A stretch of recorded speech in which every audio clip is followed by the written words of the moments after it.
Professor Sparks, can you describe what the Donovan program is, what it looks like, what it hopes to achieve?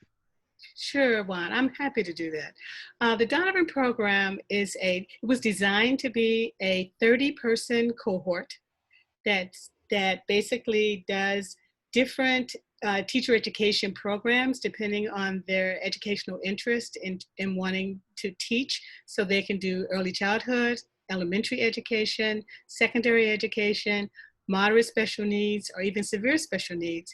But the design of the program was to have a cohort model that will start together and end together in their educational experience.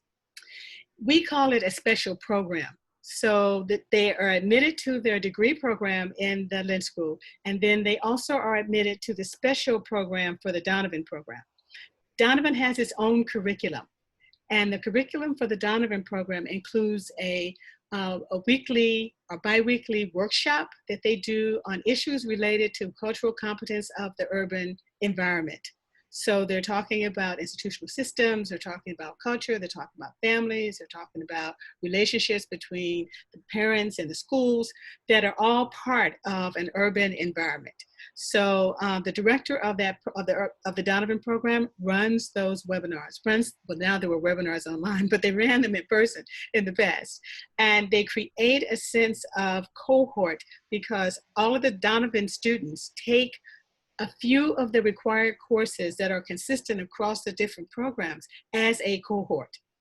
So they basically see each other in class at least for 2 or 3 of their required courses. They have a Donovan section because, again, they focus much more on integrating the content of the material that they are teaching in that particular class and how it impacts a person that's living in an urban community.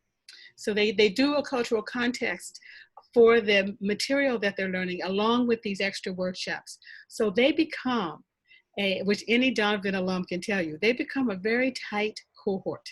They experience a lot of things as they go forward together in that cohort and in that special program while they're also in the mainstream master's program that they are completing.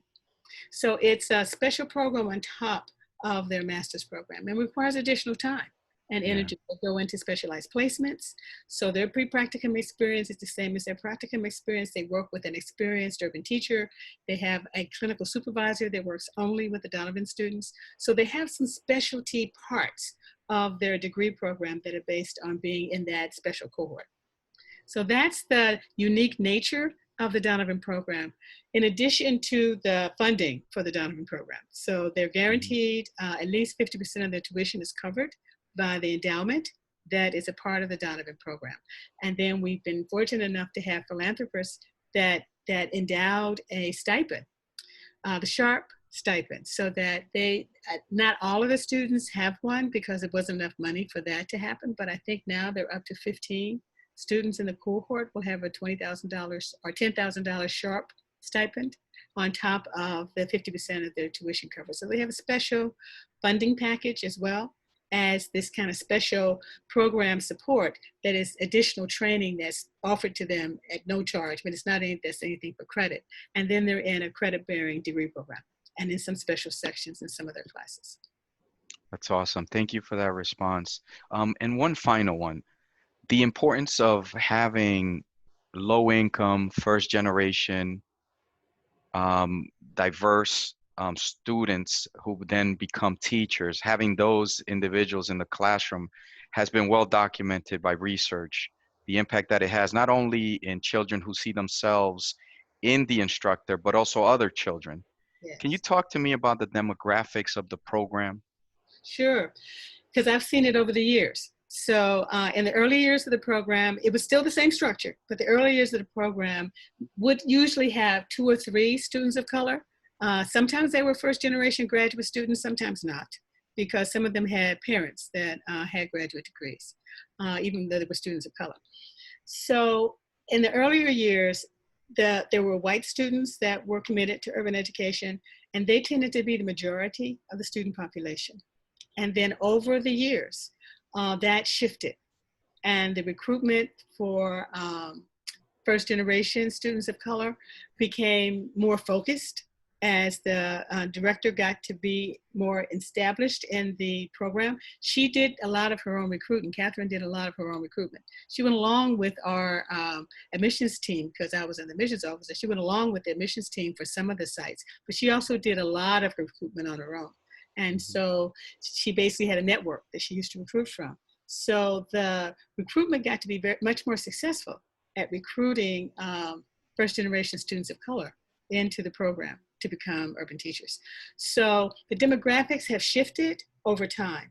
And as Dean Wortham said, I think it was 70% of the students in the program at this point are students of color. And she's tried to keep that, the recruitment and the admissions office team has tried to keep that at least at a 50-50 split, if not larger.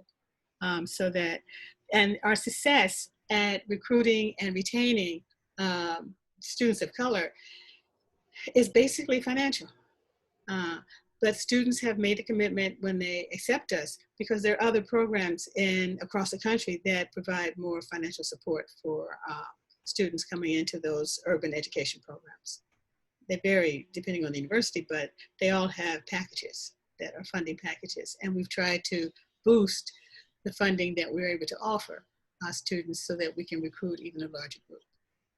That has become increasingly more difficult with the proliferation of these programs in different universities and the funding that is provided in those universities. Thank you.